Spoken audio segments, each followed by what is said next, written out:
दोस्तों, प्यार में एक इंसान किस हद तक गुजर सकता है ये आप सोच भी नहीं सकते हो। एक लड़की जो होती है एक लड़के से बेइंतहा प्यार और मोहब्बत कर रही होती है, लेकिन उस लड़की की दूसरे जगह शादी हो जाती है। इसके बाद वो लड़की एक दिन उस लड़के से फ़ोन करती है और कहती है कि क्या बात है, तुम तो मुझे भूल ही चुके हो। लेकिन लड़का इस बात पर कहता है कि भला मैं तुम्हें कैसे भूल सकता हूँ, तुम ही मुझे भूल चुकी हो। फिर लड़की उस लड़के से उसका हाल समाचार लेती है, लेकिन लड़का उस लड़की से कहता है कि हमारे ऊपर काफ़ी ज़्यादा मुसीबत है। तो लड़की बोलती है कि किस चीज़ की मुसीबत है। तो लड़का कहता है उस लड़की से कि हमारे ऊपर करीब 25-30 लाख का कर्ज हो चुका है, जिसे लेकर के हम काफ़ी ज़्यादा परेशान हैं। फिर वो लड़की उस लड़के से कहती है कि तुम मेरे पास आ जाओ, हम तुम्हें कर्ज से मुक्त कर देंगे। फिर लड़का कहता है कि क्या मजाक कर रही हो। फिर लड़की कहती है कि मजाक नहीं कर रहे हैं, हम सच बोल रहे हैं, तुम मेरे पास वीडियो कॉल करो, मैं तुम्हें कुछ दिखाती हूँ। फिर वो लड़का उस लड़की के पास वीडियो कॉल करता है और इसके बाद वो लड़की अपना पूरा घर दिखाती है और अपना रूम भी दिखाती है। और रूम के अंदर अलमारी और तिजोरी रखी हुई होती है, उसे भी खोल करके दिखाती है। और अलमारी के अंदर गहना और काफ़ी ज़्यादा रुपया पैसा रखा हुआ होता है, उसे भी लड़की वीडियो कॉल पर दिखाती है और कहती है कि हमारे पति और ससुर के पास बहुत ज़्यादा माल है, तुम इसे ले जाओ और अपने कर्ज को भर लेना। फिर वो लड़की वीडियो कॉल पर सारा गहना और पैसा दिखाने के बाद उस लड़के से कहती है तुम एक रात के लिए मेरे घर पर आओ और ये सारा गहना और पैसा चुरा करके ले जाओ और अपने कर्जे को भर लेना। इसके बाद दोस्तों वो लड़का कुछ ऐसा ही काम करता है। एक दिन वो लड़की और उस लड़की के सास ससुर और घर के सारे परिवार एक जगह बारात में गए हुए होते हैं। तो वो लड़का उस रात को जाता है उस लड़की के घर और घर का ताला तोड़ करके और फिर घर घुस जाता है और अलमारी को भी तोड़ करके सारे गहने और पैसे चुरा करके ले आता है और उसे बाजार में गहनों को बेच करके फिर अपने कर्जे को भर करके वो मुक्त हो जाता है। और दोस्तों वो लड़का भी काफ़ी खुददार था, उस लड़की से भी काफ़ी ज़्यादा प्रेम और मोहब्बत भी करता था। और दोस्तों इधर लड़का जो था उसका कर्ज भरने के बावजूद भी कुछ उसके पास गहने बच जाते हैं। तो वो सोचता है कि हम इन गहनों को उस लड़की के ही घर के आंगन में ले जा करके फेंक देते हैं। फिर वो लड़का एक आध हफ्ते के बाद उस गहनों को लेकर के उस लड़की के घर जाता है और आंगन में फेंक करके चला आता है। लेकिन उसको ये मालूम नहीं था कि जब उसके घर से गहने गायब हुए थे तो उस लड़की के सास ससुर जो है अपने घर के अंदर सीसीटीवी कैमरे लगवा देते हैं। इसके कारण वो लड़का जब जाता है दोबारा से गहने को फेंकने के लिए तो वो सीसीटीवी कैमरे के अंदर आ जाता है। इसी के साथ साथ वो लड़का अपने ज़िंदगी के साथ साथ उस लड़की के ज़िंदगी को भी ले डूबता है। तो आज की कहानी दोस्तों कुछ ऐसी है। एक नई नवेली दुल्हन अपने कमरे में सोई हुए होती है, लेकिन वो अपने पुराने यार को नहीं भूल पाती है। 5 सालों से वो उस लड़के से प्यार कर रही होती है और उस लड़की की शादी हो जाती है। इसके बाद उसका पति उस लड़की को घर में ही छोड़ करके विदेश काम करने के लिए चला जाता है। इसके बाद से वो लड़की उस अपने पुराने यार को याद करती और एक आध हफ्ते में वो अपने घर भी उस लड़के को बुलाया करती थी मिलने के लिए। और दोस्तों इधर इसी तरह से उस नई नवेली दुल्हन और उसके प्रेमी आशिक का अवैध संबंध चल रहा होता है। वो लड़की जो है एक आध हफ्ते में उस लड़के को बीच बीच में बुलाया करती थी और वो लड़का भी उस लड़की के घर आने जाने लगता है। इधर 1 हफ्ते 2 हफ्ते बाद जब वो लड़का मिलने के लिए आता था तो लगभग 2-3 बार मिलने आया।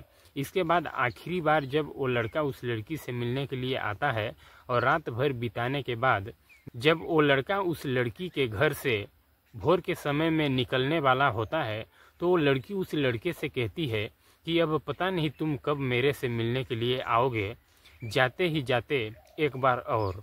इस एक बार और के चक्कर में वो दोस्तों लड़का अपने प्रेमिका के साथ पकड़ा जाता है। और दोस्तों फिर इसके बाद जो कुछ होता है बहुत अच्छी कहानी है दोस्तों, बहुत मज़ा आने वाला है। आप लोगों से एक छोटा सा रिक्वेस्ट है कि दोस्तों अभी तक आप लोग हमारे YouTube चैनल पर नए हैं और चैनल को सब्सक्राइब नहीं किए हैं तो चैनल को सब्सक्राइब कर लें और वीडियो को लाइक शेयर कर दें दोस्तों, ताकि हमारा भी हौसला बुलंद होता रहे आप लोगों के प्रति। तो आप सभी को नमस्कार, हम संतोष कुमार, आप देख रहे हैं संतोष क्राइम सफर। चलिए दोस्तों, आज की जो सच्ची घटना है, सच्ची कहानी है, उसे हम लोग सिलसिलेवार तरीके से समझते हैं कि आखिरकार हुआ क्या था। तो दोस्तों, आज की जो सच्ची घटना है वो है उत्तर प्रदेश के बलिया जिले के उभाऊ थाना क्षेत्र के अंतर्गत एक छोटे से गांव की। दोस्तों, गांव की ही एक नई नवेली दुल्हन, जिसकी अभी नई नई शादी हुई होती है, लेकिन 1 महीने बाद ही उसका पति जो है उस नई दुल्हन को घर में छोड़ करके विदेश चला जाता है काम करने के लिए। इधर वो नई नवेली दुल्हन अपने कमरे में सो रही होती है, लेकिन उसको नींद नहीं आता है। इसके बाद से वो नई दुल्हन अपने पुराने यार के पास फ़ोन लगाती है और उसे अपने घर बुलाती है, लेकिन उसका यार जो था वो अपने गांव से उस लड़की के घर के आसपास तो आ जाता है, लेकिन वो गली मोहल्ले में इधर उधर घूमता ही रहता है। फिर इधर दोस्तों, जब रात के लगभग 10 बज जाते हैं, फिर सभी लोग जब सो जाते हैं घर के और कुछ गांव के भी लोग सो जाते हैं, फिर वो लड़की 10 बजे के आसपास उस लड़के से फ़ोन लगाती है और कहती है कि अब तुम आ जाओ, सभी लोग सो गए हैं। फिर वो लड़का दोस्तों दबे पांव आता है और वो लड़की घर का गेट खोल देती है और फिर वो लड़का उस लड़की के पास चला जाता है। और दोस्तों, उस लड़की का नाम अस्मिता होता है और उस लड़के का नाम दीपक होता है। फिर दोस्तों, वो लड़का घर के अंदर चला जाता है, फिर वो लड़की अंदर से कुंडी लगा देती है और जिसके लिए वो दोनों बेताब थे उस काम में फिर वो दोनों लग जाते हैं। और दोस्तों, इसके बाद फिर वो दोनों सारी रात एक दूसरे से प्यार मोहब्बत करते हैं और फिर जब उस लड़के का जाने का वक्त होता है, लगभग 3 बज जाता है। इसके बाद इससे पहले वो लड़का 2 बार और उस लड़की के घर आया था मिलने के लिए, लेकिन वो 3 बजे के आसपास उस घर से निकल जाता था। लेकिन इस बार जब वो 3 बजे उस लड़की से बोलता है कि अब हमारा जाने का समय हो गया है, लेकिन वो लड़की कहती है कि रुक जाओ, अब तुम पता नहीं कब हमारे से मिलने के लिए आओगे, तो और हम लोग कुछ प्यार मोहब्बत कर लेते हैं। लेकिन दोस्तों, वो उस घर के अंदर उस लड़की के सास ससुर और उसके चाचा चाची और उसके ननद भी हुआ करती थी। इसलिए वो लड़का सोचता है कि हम ज़्यादा देर तक यहाँ पर रुक जाएंगे तो 4 साढ़े 4 बजे सभी लोग उठ जाते हैं, आखिरकार हम पकड़े जाएंगे। लेकिन दोस्तों, इधर थोड़े से प्यार के चक्कर में इधर 1 घंटे का समय कब गुजर जाता है उन दोनों को मालूम ही नहीं चलता है। इसके बाद से उन दोनों के कान में आवाज़ जाती है कि बाहर के लोग जग चुके हैं, उठ चुके हैं। फिर दोस्तों, उस लड़के को घर से निकलने के लिए मौका ही नहीं मिलता है और उस लड़की के घर में कुछ कंस्ट्रक्शन का काम भी चल रहा होता है, घर भी बन रहा होता है दोस्तों। तो वहाँ पर 2 मिस्त्री और लेबर भी आ जाते हैं। इसके बाद से उस लड़के को उस घर से निकलने के लिए मौका ही नहीं मिलता है, आखिरकार वो लड़का घर के अंदर ही फंसा रह जाता है। अब दोस्तों, इधर दुल्हन जो होती है वो कमरे से बाहर आती है और बाहर आकर के आंगन में अपना काम करने लग जाती है, झाड़ू बहारू का, और उस कमरे में कुंडी लगा देती है। कुंडी लगाने के बाद बहू अपना घर का काम कर रही होती है और घर के अंदर जो बच्चे होते हैं वो बच्चे दुल्हन के कमरे को काफ़ी ज़्यादा पसंद करते थे, दुल्हन के कमरे में जाने का प्रयास करते थे, क्योंकि दुल्हन के कमरे में कुछ खाने पीने की चीज़ भी मिल जाती थी। नई नवेली दुल्हन आई थी तो, और उसका कमरा भी बच्चों को काफ़ी ज़्यादा पसंद आता था। बेड वगैरह रखा हुआ था तो बच्चों को खेलने में काफ़ी ज़्यादा मज़ा आता था। इसलिए बच्चे जो है वो दरवाजे के पास जाते हैं और कुंडी खोल करके अंदर जाने का प्रयास करते हैं, लेकिन वो जो नई दुल्हन थी वो बच्चों को अंदर जाने से मना कर देती है और वो वही कमरे के पास ही बहू रहा करती थी, बच्चों को अंदर नहीं जाने देती थी। और दोस्तों, फिर बच्चे जो होते हैं वो जा करके उस नई नवेली बहू के सास से बता देते हैं कि आज भाभी जो हैं वो घर के अंदर जाने नहीं दे रही हैं, हम लोग घर के अंदर जा रहे हैं तो वो मना कर रही हैं। फिर दोस्तों, उस लड़की की सास जो होती हैं वो बाहर से आती हैं और उस कमरे के तरफ जाने लगती हैं। फिर दोस्तों इस रहस्य को देख करके वो नई नवेली दुल्हन जो होती है वो कमरे के अंदर चली जाती है और अंदर से कुंडी मार देती हैं। फिर दोस्तों बाहर से उसकी सास दरवाजे को खुलवाती हैं कि बहू क्या बात है, तुम क्यों अंदर से लॉक करके रखी हो। अब दोस्तों इधर नई नवेली दुल्हन को काफी ज्यादा डर लगने लगता है, क्योंकि उसी घर के अंदर दीपक था। आखिरकार अब दीपक को वो कहाँ छुपाए। और इधर बाहर से उसकी सास काफी ज्यादा दरवाजे को खटखटाती है और खुलवाती हैं। फिर दुल्हन जो है दरवाजे को खोलती है और दीपक को उसी दरवाजे के पीछे छुपा देती है और वहीं पर खुद अपने खड़ी हो जाती है। लेकिन इधर बाहर जो उसकी सास थी उसको कुछ शक हो गया था। फिर दुल्हन जैसे ही घर के दरवाजे को खोलती है फिर अंदर सास प्रवेश करती है, फिर इधर उधर देखने लग जाती है। आखिरकार दोस्तों अब दीपक जाए तो जाए कहाँ। उसकी सास की नज़र दीपक के ऊपर पड़ जाती है। इसके बाद से उस दुल्हन की सास शोर शराबा करते हुए उस कमरे से बाहर निकलती हैं। इधर दोस्तों शोर करते समय ही बहू की सास कहती है कि न जाने बहू किस आदमी को घर के अंदर बुलाई है, अपने साथ सुलाई है और घर के अंदर छुपा रखी है। इस बात को सुन करके उस लड़की के सास ससुर और घर में लगे हुए 2 मिस्त्री और लेबर जो होते हैं सभी इकट्ठे हो जाते हैं। देखते ही देखते लगभग 50 की भीड़ हो जाती है। फिर उस लड़की और उस लड़के को रूम से आंगन में निकालते हैं। फिर उस लड़के से पूछते हैं कि कहाँ से तुम आए हो। फिर वो लड़का जवाब देता है कि हमसे क्या पूछते हैं, आप लोग अपने बहू से ही पूछ लीजिए कि ये हमें क्यों बुलाई है। और दोस्तों इसके बाद से उस लड़की के सास ससुर और जो घर के लोग होते हैं उस लड़के को काफ़ी ज़्यादा पीटने लगते हैं। चप्पल जूतों का बौछार कर देते हैं उसके ऊपर और कुछ लाठियों का भी प्रयोग करते हैं, जिसके वजह से काफ़ी ज़्यादा उस लड़के की पिटाई होती है। इसी दौरान उस लड़के का एक पैर भी फ्रैक्चर हो जाता है दोस्तों। इसके बाद से पुलिस प्रशासन को भी बुलाई जाती है और उस लड़की के माता पिता को भी बुलाया जाता है और कहते हैं उस लड़की के सास ससुर उस लड़की के माता पिता से कि न जाने आपकी बेटी किस लड़के को बुला करके घर में रखी है और इसके साथ सोई है, इसका क्या चक्कर है और कौन है ये लड़का, इसके साथ क्या संबंध है इसका। और दोस्तों फिर अस्मिता जो कहानियां सुनाती है उसे सुन करके पुलिस भी और वहां के जुटे हुए तमाम लोग भी हैरान और परेशान हो जाते हैं। दोस्तों अस्मिता कहानी सुनाते हुए कहती है, हमारी मुलाकात, हमारी दोस्ती इस लड़के से लगभग 5 साल पुरानी है। हम इस लड़के से काफ़ी ज़्यादा प्यार मोहब्बत करते थे, लेकिन कारण एक था कि हम उच्च जाति से थे और ये लड़का जो है दीपक वो दलित परिवार से था। इसलिए हमारे माता पिता इस लड़के से शादी करने से इनकार कर देते हैं। हम इस लड़के से काफ़ी ज़्यादा मोहब्बत करते थे, लेकिन हम चाहते थे हम जब भी शादी करेंगे तो इसी लड़के से करेंगे। लेकिन इस बात पर हमारे माता पिता राजी नहीं होते हैं और काफ़ी ज़्यादा हमें मारते पीटते हैं और बहुत ज़्यादा धमकियां भी देते थे। इस कारण से हम उस लड़के को छोड़ दिए और हमारे माता पिता हमारी शादी कहीं दूसरे जगह कर दिए। लेकिन हम इस लड़के को अपने माता पिता के नज़र से बचने के लिए छोड़े थे, ताकि हमारे माता पिता को लगे कि हमारी बेटी अस्मिता जो है वो अब दीपक को भूल चुकी है। लेकिन इधर अस्मिता कहती है कि हमारी शादी भले ही कहीं पर हुई हो, लेकिन हम सच्चे प्यार अभी भी दीपक से करते हैं। इधर दीपक जो था वो भी अपने मन में कहीं न कहीं सोच चुका था कि अस्मिता के माता पिता अब हमारे से शादी हरगिज नहीं करेंगे। इसलिए दीपक भी इस शादी को लेकर के अपने माता पिता से कोई बात नहीं किया था।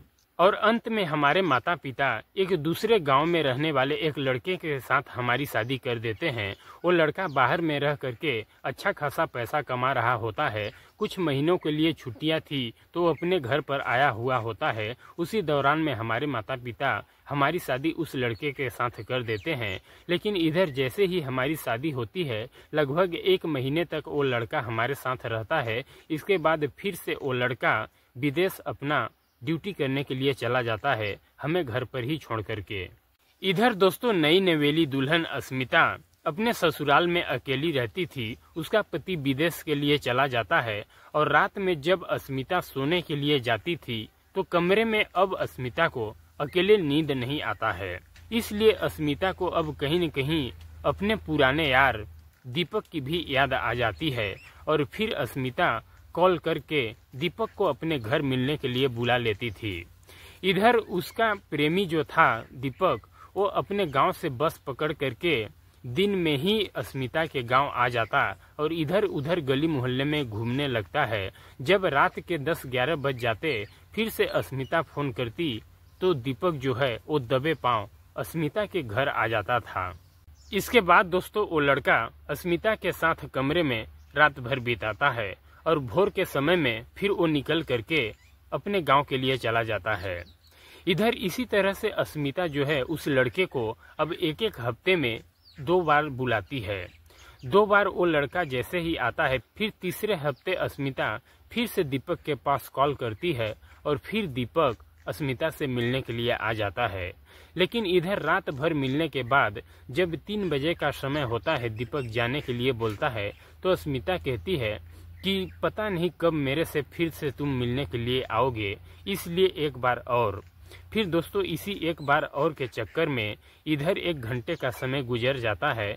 आखिरकार घर के लोग उठ जाते हैं और फिर दीपक उस घर से बाहर नहीं निकल पाता है। इसके बाद से दीपक और अस्मिता दोनों घर के अंदर पकड़े जाते हैं। इसके बाद ये हंगामा हुआ।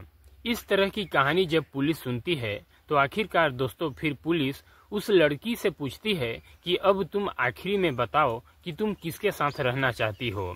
फिर दोस्तों जो अस्मिता थी वो पुलिस वालों से कहती है कि हम दीपक के साथ ही रहना चाहते हैं। इधर 1, 2, 3 बार पुलिस पूछती है अस्मिता से कि आखिरकार तुम सोच समझ के सही जवाब देना, लेकिन अस्मिता जो थी वो नई नवेली दुल्हन, वो एक ही बात कहती है कि हम दीपक के साथ ही रहेंगे।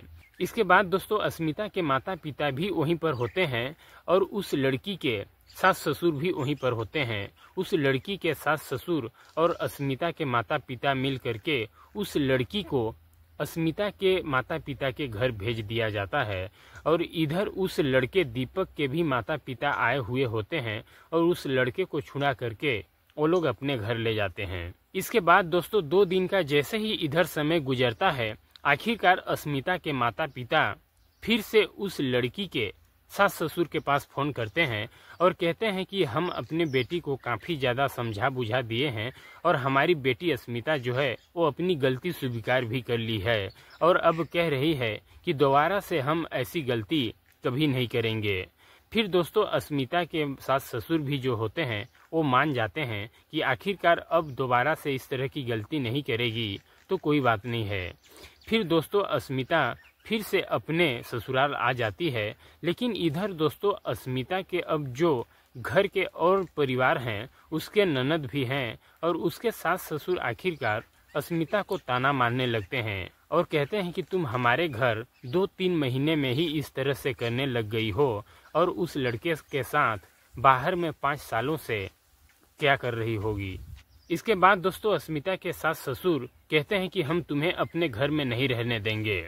फिर अस्मिता को वो लोग उसके मम्मी के घर छोड़ने के लिए लेकर के जाते हैं तो इस पर अस्मिता कहती है कि अब आप लोग हमें अपने मम्मी के घर नहीं बल्कि हमें आप लोग दीपक के घर छोड़ दीजिए। फिर इसके बाद दोस्तों इधर अस्मिता दीपक के घर जाने के लिए कहती है। फिर से एक बार पंचायत बैठाई जाती है और उस पंचायत में सभी लोग कहते हैं कि अब अस्मिता जो है वो दीपक के साथ ही रहेगी। फिर इसके बाद दोस्तों दीपक अस्मिता के साथ काफ़ी ज़्यादा धूमधाम से शादी करता है और विदाई करा करके अपने घर लेकर के जाता है। हालांकि दोस्तों इधर उस लड़की के पहले वाले पति का क्या स्टैंड रहा होगा, उसके माता पिता उससे इस चीज़ को लेकर के बातचीत किए होंगे तो वो यही कहा होगा कि अस्मिता को उसके माता पिता के यहाँ छोड़ दो। फिर दोस्तों इधर मीडिया थी वो अस्मिता से पूछती है कि क्या तुमने अपने पति को कभी बताया था कि हम एक लड़के से प्यार भी करते हैं। तो फिर वो लड़की बताई कि हम अपने पति से बताए थे तो हमारे पति बोले थे कि कोई बात नहीं है, तुम जिस लड़के से प्यार करती हो उसी के साथ चली जाओ। शायद हमारी बात उनको मजाक लगा होगा इसलिए वो इस बात को हंस करके टाल दिए थे। लेकिन दोस्तों इधर अस्मिता जो थी वो कहीं न कहीं अपने पति से अपने प्यार के बारे में बताने की कोशिश की थी, लेकिन उसका पति कहीं न कहीं समझ नहीं पाया था। उसके बाद दोस्तों इधर ये सब काम हो जाता है। आखिरकार अस्मिता की शादी अब दोबारा से उसके प्रेमी के साथ हो जाता है। इधर दोस्तों इसके बारे में जब अस्मिता के माता पिता सुनते हैं तो वो काफ़ी ज़्यादा नाराज और गुस्सा हो जाते हैं और अस्मिता को समझा बुझा करके उसके माता पिता भेजे थे कि अब दोबारा से तुम कभी ऐसी गलती मत करना और दोबारा से हमारे घर नहीं आना। इधर दोस्तों अस्मिता की पहले जहाँ पर शादी हुई थी उसके सास ससुर भी काफ़ी ज़्यादा नाराज हो गए थे। लेकिन दोस्तों इधर एक अच्छी बात यह है कि इस शादी को लेकर के जब दीपक के माता पिता के पास मीडिया बातचीत करती है तो दीपक के माता पिता कहते हैं कि कोई बात नहीं है, उस लड़की के माता पिता उसको स्वीकार नहीं करेंगे, लेकिन हमारे बेटे के साथ वो शादी की है तो आज से हम ही उसके माई बाप हैं और हम ही उसके सास ससुर हैं। हम लोग जब तक जिंदा रहेंगे हमारी बहू को कोई दिक्कत परेशानी नहीं होगी, हम उसके साथ सदैव खड़े रहेंगे। और दोस्तों इधर दीपक से भी बातचीत होती है तो दीपक कहता है कि हमारा पैर ये लोग मार करके फ्रैक्चर कर दिए हैं, हम दवा करा लेंगे, हमारा पैर जैसे ही ठीक होगा तो हम कहीं पर कमाने के लिए जाएंगे और अपने पत्नी का काफ़ी अच्छे से ख्याल रखेंगे। तो दोस्तों ये रही कहानी। कुछ लोग इस तरह से कर जाते हैं जो लोगों को नहीं करना चाहिए। तो दोस्तों कहानी कैसी लगी आप लोग कमेंट बॉक्स में ज़रूर बताना। और दोस्तों इस कहानी को सुनाने का उद्देश्य मेरा किसी को ठेस पहुंचाना, परेशान करना नहीं है, बल्कि आप लोगों को सचेत और जागरूक करना है कि देश दुनिया में इस तरह की तमाम घटनाएं घट रही हैं, जिससे आप लोग सतर्क और सावधान रहें ताकि आपका परिवार भी सुरक्षित रहें। मिलते हैं अगले दिन एक और सच्ची कहानी, सच्ची घटना के साथ। तब तक के लिए जय हिंद, जय भारत।